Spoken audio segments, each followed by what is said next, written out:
Hello everyone, welcome back to your channel Billion Education where we aim to reach and teach billion population. So guys, स्वागत है आपका अपने channel billion education पे। हाजिर है आपके सामने आपके क्लास 9th का chapter number 4 measurement of the matter. Matter क्या होता है? कोई भी सब्सटेंस जो किसी भी चीज से बना, हर एक चीज मैटर है, ये भी मैटर है, एयर भी मैटर है। स्टार्ट करते हैं एक्सरसाइज दोस्तों बिना किसी देरी के। पहला क्वेश्चन आता है, गिव एग्जांपल्स पॉजिटिव रेडिकल के। अब पॉजिटिव रेडिकल क्या होते हैं दोस्तों? ये ऐसे हैं जो इलेक्ट्रॉन लूज करें। कोई भी जनरली ये मेटल्स में होता है और मेटलॉइड्स में भी होता है, जो इलेक्ट्रॉन को लूज करे और लूज करने के बाद खुद के पास पॉजिटिव चार्ज ले लेते हैं। तो स्टार्ट करते हैं, पहला एग्जांपल ले लेते हैं सोडियम प्लस आयन से ही। ओके, तो देखो यहां पे ये sodium plus ferrous, silver plus aluminium, chromium, ferric. तो देखो जब +2 चार्ज रहे Fe के ऊपर, 2 इलेक्ट्रॉन लूज किए उसने, तो इसको बोलते हैं फेरस। और जब 3 इलेक्ट्रॉन लूज करे वो, तो उसको बोलते हैं फेरिक। ये आपका आयरन है, आयन। ठीक है, चल। गोल्ड का फॉर्मूला होता है Au3+, कोबाल्ट, निकल, मर्क्यूरी एंड टिन। यहां पे ध्यान देने की बात क्या है दोस्तों, ये +1 +2 या +3 होगा, ये याद रखना अपने को। आप देखोगे बहुतों में हमारे +2 ही है। एक अलग याद रखना सोडियम को, जिसमें +1 है, और +3 वाले याद रखना Al3+, इसी तरह से Cr3+, Fe3+ और Au3+, बाकी सब 2+ में लिख देना। चलो आगे बढ़ते हैं। Next question, give example of A follows. Basic radical के बारे में देना। देखो बेसिक रेडिकल क्या होता है, सेम जो आपने ऊपर पढ़ा, सबके सब बेसिक रेडिकल है, सबके सब बेसिक रेडिकल हमारे। ओके, ये इलेक्ट्रॉन एक्सेप्ट करना चाहते हैं। ओके, सो जो भी पॉजिटिव आयन वाले होंगे उसको हम लोग क्या बोलेंगे, basic radical.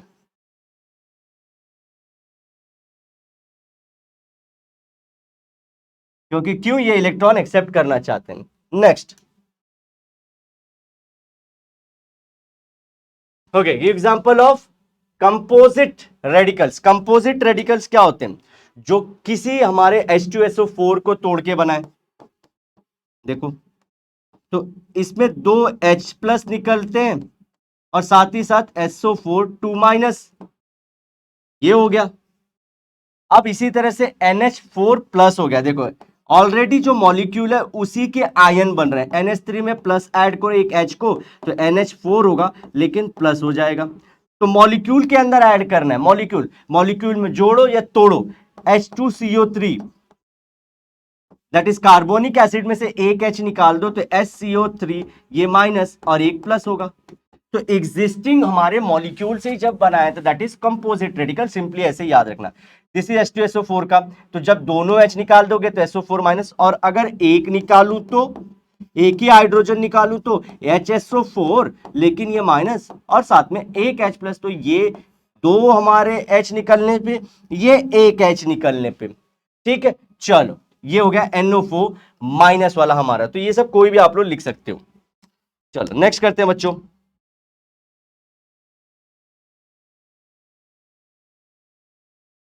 Metals with variable valency. देखो वेरिएबल वैलेंसी मतलब क्या होता है, what is valency? Valency simple terms में याद रखना, इलेक्ट्रॉन को लेना या देना। जितने भी इलेक्ट्रॉन ले दे और वो खुद स्टेबल हो जाए, उसको बोलते हैं वैलेंसी। समझो मैं एक इलेक्ट्रॉन दे रहा हूं तो मेरी वैलेंसी 1 है। मैं 3 इलेक्ट्रॉन दे रहा हूं, वैलेंसी 3 है। मैं 4 इलेक्ट्रॉन ले रहा हूं, वैलेंसी 4 है। तो मिला जुला के क्या होता है, स्टेबल होना चाहता हूं। वैसे मैं अगर अनस्टेबल हूं तो स्टेबल होने के लिए जितने इलेक्ट्रॉन लेना देना पड़े वही होती है वैलेंसी। सिंपल शब्दों में याद रखना है दोस्तों। तो चलो वेरिएबल मतलब, यहां पे देखो कॉपर क्या है, 1 इलेक्ट्रॉन भी दे सकता है, 2 इलेक्ट्रॉन भी दे सकता है, तो इसके 2 चार्ज हो जाते हैं। तो ये वेरिएबल वैलेंसी की है। मर्क्यूरी +1 में भी एग्जिस्ट होता है, 2+ में भी एग्जिस्ट होता है। ऐसे फेरस दैट इज हमारा आयरन है, +2 में भी एग्जिस्ट होता है, +3 में भी। तो ये वेरिएबल वैलेंसी वाले कंपाउंड हमने एग्जांपल दे दिए। आपको बताना चाहो तो डिटेल में, डी ब्लॉक एलिमेंट करके होता है पीरियोडिक टेबल में, वो वेरिएबल वैलेंसी हम लोग को दिखाते हैं। ये जो भी एग्जांपल हमने लिखे ये डी ब्लॉक एलिमेंट्स के लिखे हैं बच्चों। ओके, 10th में आएगा आप लोग को, कितने आप लोग के रहते हैं, 3 रहते हैं बच्चा।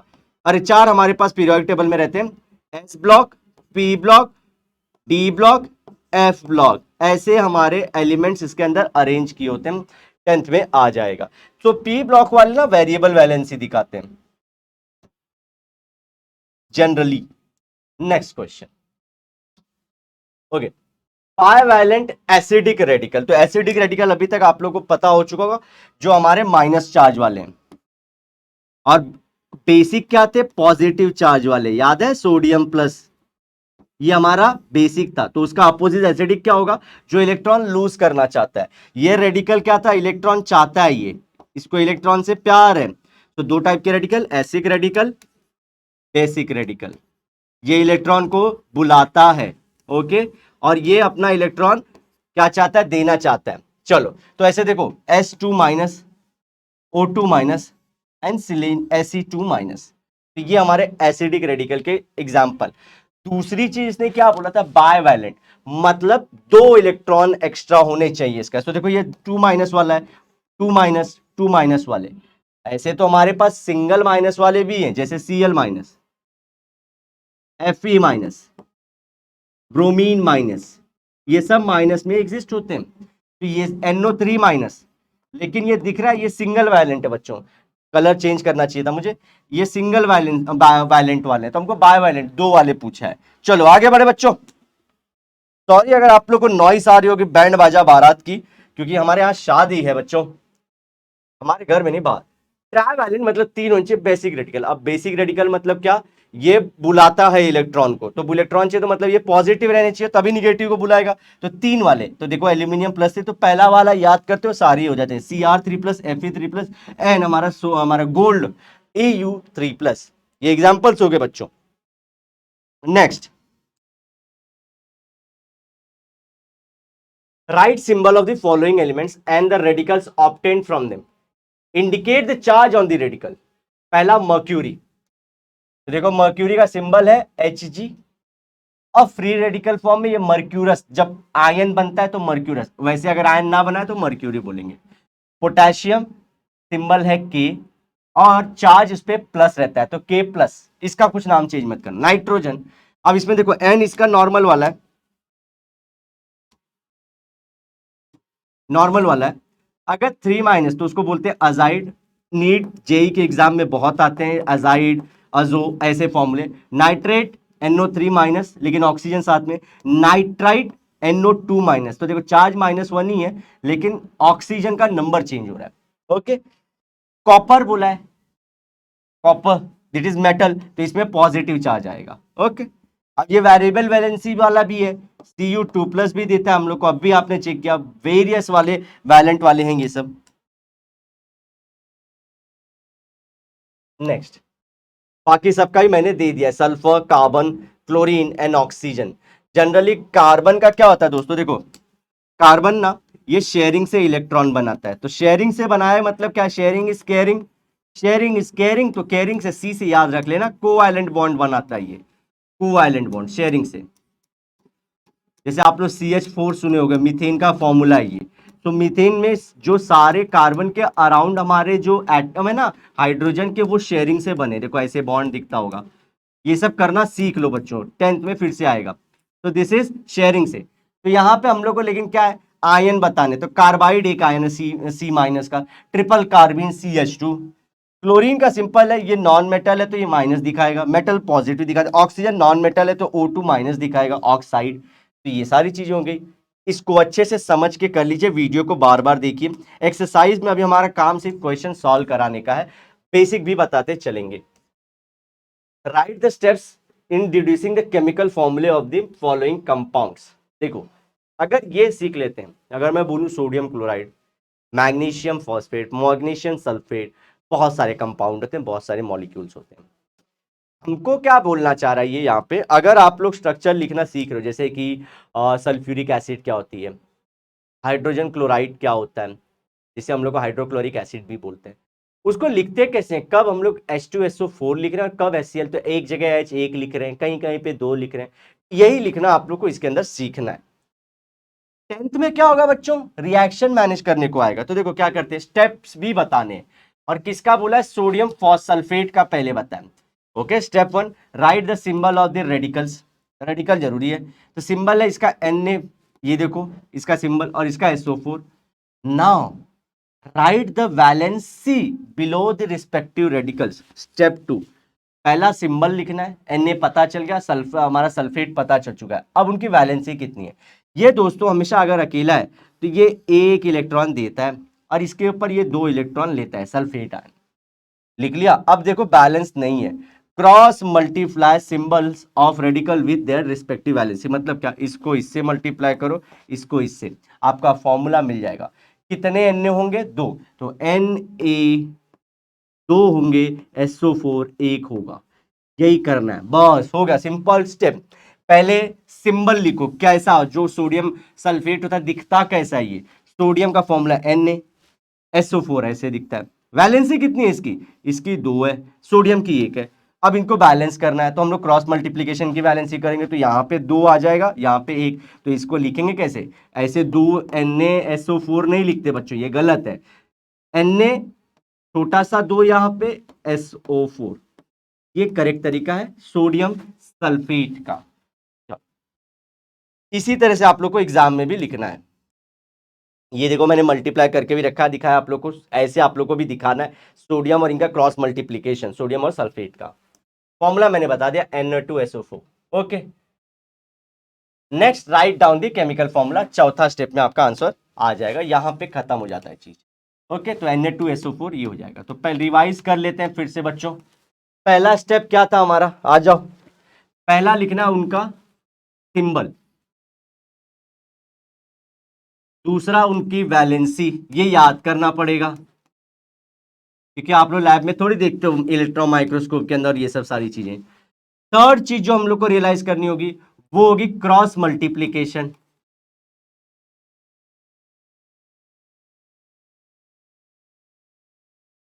And last, right the formula. जितना क्रॉस मल्टीप्लीकेशन में आती है, right the formula.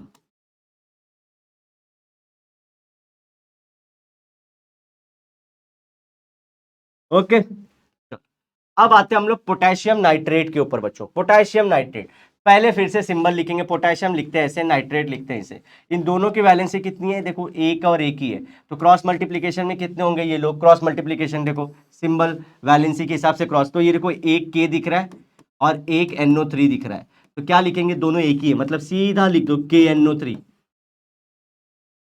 KNO3 potassium nitrate का फॉर्मूला हो चुका है।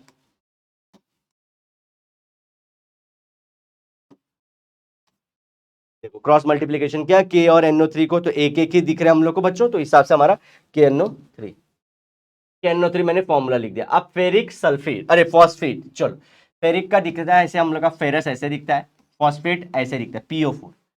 ध्यान से देखिए, फेरस जो हमारा है, फेरिक, फेरिक सल्फोस्फेट बोला है, तो फेरिक में 3 होता है, फेरस में कितना होता है बच्चों? फेरस वाले में आपको थोड़ी देर पहले बताया था +2 चार्ज होता है, तो इसने लिखे फेरिक फॉस्फेट, तो कितना वैलेंसी इसकी? 3। वही फॉस्फेट पे भी 3 की होती है। Third step cross multiplication, same number दिख रहा है हम लोग को, सिंपल, जब सेम नंबर हो cross multiply the symbols of radical with their respective valency, यही बोला इसने, कर दिया हमने। इसको 3 से, इसको 3, इसको भी हमारे किससे कर दिया हमने? 3 से मल्टीप्लाई किया। अब देखो यहाँ पे, अब जब हमारा दोस्तों step 4 right the chemical formula for ये, जब देखो यहाँ पे एक चीज है जो बतानी बहुत जरूरी है। अब आप लोग बोलोगे एक बेसिक सा क्वेश्चन कि सर यहाँ पे 3Fe, यहाँ पे सर 3Fe आ रहा है और PO4 भी 3 आ रहा है, तो सर Fe3PO4 थ्राइस ऐसा लिखेंगे क्या? देखो बच्चों ऐसे नहीं लिखते, क्योंकि देखो दोनों में 3 3 ना, तो डिवाइड कर सकते हैं इसको 3 से, सेम नंबर से डिवाइड, तो बचा क्या हमारा? जब 3 से डिवाइड किया आप लोगों ने, तो this cancel out 1Fe and 1PO4। अब देखो FePO4 फॉर्मूला आप लोग का दिख गया। ओके, ये काम कर सकते हैं हम लोग, सिंपल ये तरीका भी है। तो आप लोग मिला जुला के 4 ही स्टेप है, लेकिन कभी कभी जब सेम दिखे, जैसे कि यहाँ पे और ले लेता एग्जांपल, कोई एग्जांपल ले लेता, समझो यहाँ पे 3 है, यहाँ पे 6 है, अब इसको हम लोग दोनों को 3 से डिवाइड कर सकते हैं, सो दिस 1 दिस 2, तो कोई भी रहेगा वो अकेला मॉलिक्यूल Fe, समझो यही केस में PO4 ट्वाइस हो जाता। समझे, ये बात है सर। ओके सर, समझ गए। चलो आगे बढ़े बच्चों, कोई डाउट हो कमेंट सेक्शन खुला आप लोग के लिए, पूरी अपनी भरमार डाउट्स की लगा दीजिए उसमें। कैल्शियम ऑक्साइड, फिर से पहला फॉर्मूला, कैल्शियम लिखते हैं ऐसे, ऑक्साइड ऐसे। वैलेंसी कितनी कैल्शियम की, 2 वैलेंसी, 2 इलेक्ट्रॉन देता है, ये 2 इलेक्ट्रॉन लेता है। क्रॉस मल्टीप्लीकेशन करना है इनको हम लोग को। अब देखो यहाँ पे मल्टीप्लाई किया, यहाँ पे बच्चों क्या होगा, 2 सी आ रहा है और 2 ओ आ रहा है, तो अब इसको क्या CA2O2 लिखूंगा। तो देखो फिर से वही स्टेप जो मैंने अभी थोड़ी देर पहले बताया था दोस्तों, ऐसे नहीं लिखते। अब जब डिवाइड हो रहा है तो दिख रहा है ये 2 से डिवाइड हो सकता है, तो दिस बिकम्स 1 CA 1 O, तो CaO सिंपल लिख सकते हैं। This is balanced one. जी सर, अब हम समझ गए, अब हम यहां से कहीं नहीं जाएंगे सर, आप बढ़िया पढ़ा रहे हो, अरे वाह क्या बात है। चलो मल्टीप्लाई कर दो इसको, क्रॉस आ गया, CaO एल्यूमिनियम हाइड्रोक्साइड। अब सब इजी है दोस्तों। एल्यूमिनियम देखो फॉर्मूला ये, हाइड्रोक्साइड OH से लिखते हैं, ये आयन समझो। इसकी वैलेंसी होती है 3, लेकिन यहां ध्यान देना 1, क्रॉस मल्टीप्लीकेशन। यहाँ पे Al 1 हो गया, OH 3 हो गए। अब कैसे लिखेंगे, तो देखो Al लिख दो अकेला, यहाँ पे डिवाइड नहीं कर सकते। अब जब ऐसे दो एलिमेंट दिखे, दो एटम दिखे दोस्तों, तो क्या करते हैं, ब्रैकेट डालते हैं और फिर 3 लिखते हैं, AlOH थ्राइस। इसका नाम है एल्यूमिनियम हाइड्रोक्साइड। ये कंपाउंड याद कर लो, 10th में फिर से आएंगे बच्चों, छोड़ के मत जाओ इनको। ओके, बहुत पछताओगे हमें जो छोड़ के, जो तुम जाओगे बड़ा पछताओगे, तो समझे, इनको छोड़ना मत, 10th में बहुत इंपॉर्टेंट है। तो इसी तरह से आप सारे लिख सकते हो, सारे के सारे लिख सकते हो बच्चों।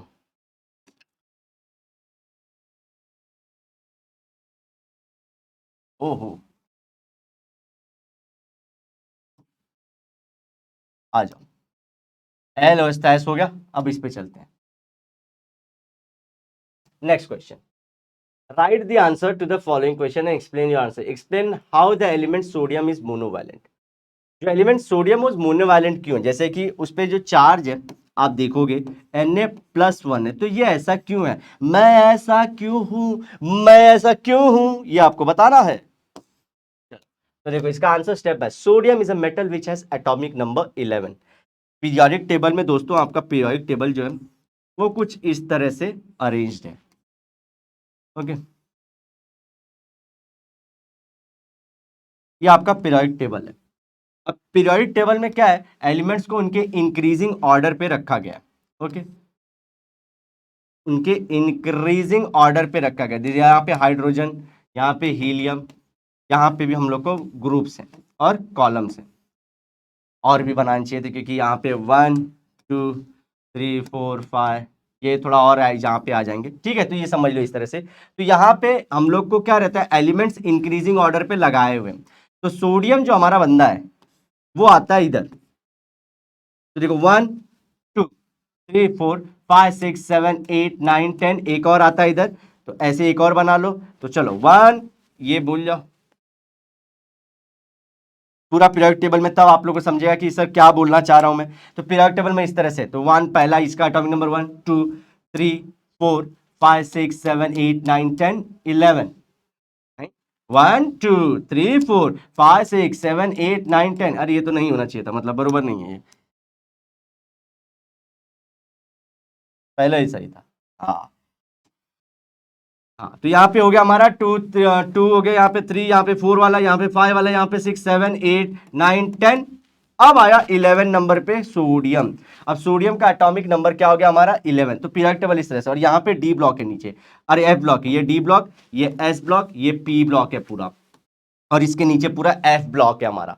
तो elements increasing order of atomic number, तो ये यहाँ पे बैठता है सोडियम एटॉमिक नंबर 11 के साथ, समझ गए। चलो आगे बढ़े बच्चों, अभी next, it has 1 electron in its last shell which means it has 1 valence electron. Last shell मतलब क्या, आप देखो Na को इसको हम लोग रिप्रेजेंट करेंगे, इसका स्ट्रक्चर, एटॉमिक नंबर है 11, तो देखो सेंटर में हमारा यहाँ पे क्या रहता है, यहाँ पे सेंटर में इनके हमारे प्रोटॉन और न्यूट्रॉन रहते हैं, बाहर की तरफ क्या रहेंगे, इलेक्ट्रॉन। तो पहला शेल, शेल मतलब ये जो गोल गोल ऑर्बिट बना रहा हूं, पहले में हमारे 2 ही इलेक्ट्रॉन आते हैं, उसके बाद चलो और है, इसमें कितने आएंगे बच्चों, 2 के बाद आता है 8।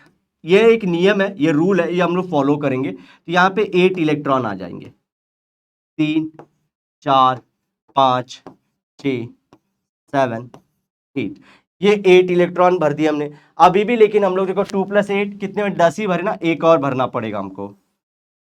ओके, एक और भरना पड़ेगा हमको, तो लो लास्ट वाला यहाँ पे बच गया, एक बचा है। अब ये पूरा सोडियम, रियल में हम लोग लिखते हैं कि सोडियम ऐसा होगा, लेकिन उसका एटम ऐसा दिखता है बच्चों। सेंटर में यहाँ पे प्रोटॉन प्लस न्यूट्रॉन भरे पड़े, इलेक्ट्रॉन ऐसे घूमता रहता है। तो देखो लास्ट वाले शेल में कितना इलेक्ट्रॉन है, एक वैलेंस इलेक्ट्रॉन है। तो ये क्या करेगा दोस्तों, देखो स्टेबल होने के लिए ये अकेला एक बार घूम रहा है, तो स्टेबल वैलेंसी 10 की होती है। ये अगेन अच्छे से स्टेबल, हम लोग समझेंगे स्टेबिलिटी क्या होती है, तो 10 इलेक्ट्रॉन होने चाहिए उसके लिए। तो ये क्या करेगा, एक इलेक्ट्रॉन, अब इसको देखो या तो 10 होता है या तो 18 होता है स्टेबल वाला। अगर मुझे स्टेबल होना है दो ही केस, या तो 10 भर लूं अपने बाहर, या 18 का मेरा एटॉमिक नंबर हो जाए। तो बोले ठीक है सर, आप 10 ही क्यों बोल रहे हो, 18 क्यों नहीं लिए। अब देखो दोस्तों, आप जाओ एक देना है, जो हमारे एटम्स वो कैसे काम करते हैं कि क्या मैं एक दे दूं उसमें कम एनर्जी लगेगी, या 7 इलेक्ट्रॉन और कहीं से उधार मांग लूं स्टेबल होने के लिए। 7 इलेक्ट्रॉन, 1 2 3 4 5 6 7। अब आप खुद देखो, मैंने रेड से इसलिए ड्रॉ किया क्योंकि this is big no no, इसमें एनर्जी बहुत वेस्ट होती है, घर घर जाके भीख मांगना पड़ता है उसको हर जगह, और उसको देने में कुछ दिक्कत नहीं, उसको स्टेबल होने से मतलब है। देखो ये बात ध्यान रखना, हम लोग अपने रियल लाइफ से मत सोचो कि अरे सर लेना अच्छा चीज होता है कि हर चीज हम लोग पैसा जमा कर ले सारी चीजें, ऐसा नहीं होता है। उसको क्या फायदा है, मेरे को या तो 10 दिखे पूरे इलेक्ट्रॉन या 18 दिखे, 7 को बार बार जाके ऐसे इलेक्ट्रॉन जमा करेगा, बहुत एनर्जी, इससे अच्छा वो एक दे देगा। तो उसने क्या किया, आउटर में एक था तो उसने बोला कि चल भाई तू गायब हो जा मेरे से। Okay next, in order to get stability, देखो यही पॉइंट बोला, by acquiring nearest noble configuration sodium prefers to lose 1 electron. अब ये तो आपके बुकों में भी लिख दिया कि लूज करेगा, अब मैं बता रहा हूं क्यों लूज किया, वो मैंने बताया ना आपको, 7 इलेक्ट्रॉन तो ले नहीं सकता। अपने टीचर्स को इसी तरह से शॉक कर दीजिए कि कहां से पढ़ रहे हो आप लोग ये सब सारी चीजें, ये हमारी चीज थी। तो वो क्या करेगा, एक इलेक्ट्रॉन दे देगा। तो उसने इलेक्ट्रॉन कितने दिए बच्चों, दिया है ना, तो देने वाला बंदा पॉजिटिव रहता है, लेने वाला बंदा हमेशा नेगेटिव होता है लाइफ में। तो इसने दे दिया, तो इसने कितना इलेक्ट्रॉन दिया, लेकिन एक दिया कि दो, एक ही दिया सर, लेकिन दिया है तो पॉजिटिव, तो इसलिए सोडियम को हम लोग क्या बोलते हैं, मोनोवैलेंट है। और साथ में साथ पॉजिटिव क्यों है, क्योंकि इसने दिया है। तो +1 मतलब क्या, Na+1 मतलब क्या समझोगे आप लोग कि सर ये तो सोडियम का आयन है, गुड। दूसरा, इसने एक इलेक्ट्रॉन दिया है, गुड। तीसरा, ये दिया है इसलिए पॉजिटिव है, बढ़िया है बच्चों, सच सच समझ गए हम लोग। तो यही हम लोग को समझना था, तो इस तरह से आप लोग को आंसर करना होता है दोस्तों। आई होप आज का सेशन आप लोग को समझ में आया होगा। इसी तरह से आप लोग को इजी कॉन्सेप्ट हम लोग बताने की कोशिश करेंगे दोस्तों। अगर वीडियो आप लोग को अच्छी लगती हो तो जरूर भी हमारे चैनल को सब्सक्राइब कर अपने दोस्तों में से शेयर करेगा। मिलते हैं नेक्स्ट सेशन में, till then bye bye, have a great and nice day. सायनारा लेकिन वादे के साथ, जरूर मिलेंगे दोबारा बच्चों, बाय।